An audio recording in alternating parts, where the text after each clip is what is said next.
चला आज आपण सागरची गोष्ट ऐकूया.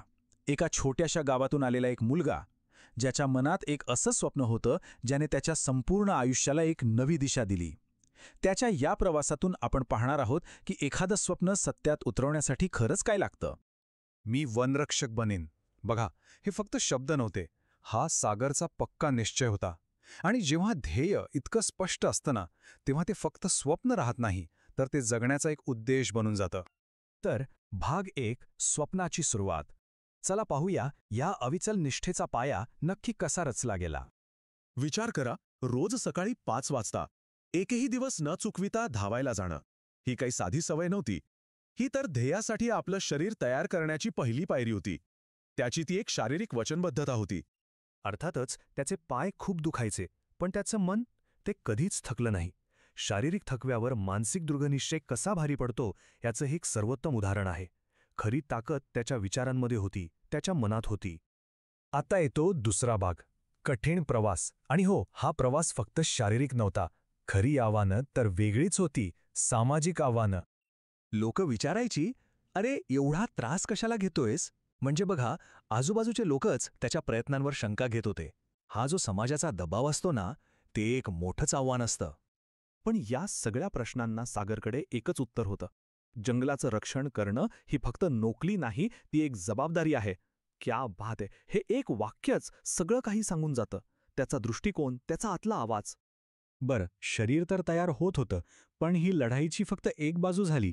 खरी लढाई तर अजून बाकी होती, आणि ती होती बौद्धिक पातळीवरची. वन्यजीव कायदा, पर्यावरण, भूगोल. अहो, ही यादी बघूनच कळतंय की परीक्षा काही सोपी नव्हती. म्हणजे वनरक्षक बनायचं तर फक्त शरीर फिट असून चालत नाही, बौद्धिक तयारीही तितकीच महत्वाची आहे, नाही का? आणि यातली सगळ्यात इंटरेस्टिंग गोष्ट काय होती माहितीये? त्याचा दृष्टिकोन. तो जो प्रत्येक शब्द वाचत होता ना, तो फक्त परीक्षेसाठी नव्हता, नाही. त्याच्यासाठी ते एक एक साधन होतं. भविष्यात आपल्या जंगलाचं संरक्षण करण्यासाठीचं हत्यार. आणि आता येतो तिसरा भाग, पूर्ततेचा क्षण. इतकी वर्ष मेहनत केली, त्याग केला, आणि मग तो दिवस, तो निर्णायक क्षण अखेर आला. आणि शेवटी तो दिवस उजाडला, परीक्षेच्या निकालाचा दिवस. आणि मग काय लागला असेल निकाल? त्या यादीत एक नाव होतं, सागर. हो, त्याचं नाव त्या यादीत होतं. आणि त्याच्या डोळ्यांत आलेले अश्रू ते साधे अश्रू नव्हते. अहो, ती होती वर्षांच्या मेहनतीची पावती. तो होता अभिमानाचा ओलावा. तो होता स्वप्नपूर्तीचा क्षण.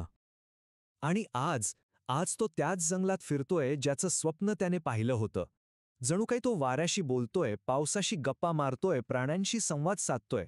तो खरंच निसर्गाशी एकरूप झालाय. आणि शेवटचा भाग, रखवालदाराचा संदेश. मग सागरच्या या प्रवासातून आपण काय शिकू शकतो?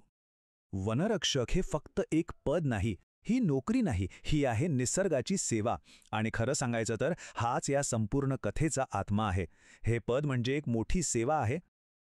आज सगळे त्याला साहेब म्हणतात, मान देतात, पण त्याच्या मनात, अहो, तो अजूनही तोच सागर आहे जो रोज सकाळी एका स्वप्नाचा पाठलाग करत धावायचा. यश मिळालं, पण त्याची नम्रता, त्याचा मूळ स्वभाव, तो नाही बदलला. तर मग या सगळ्या प्रवासाचं सार काय? यशाचा मंत्र काय आहे? बघा, अगदी 3 सोप्या गोष्टी आहेत. 1, आपलं शरीर तंदुरुस्त ठेवा.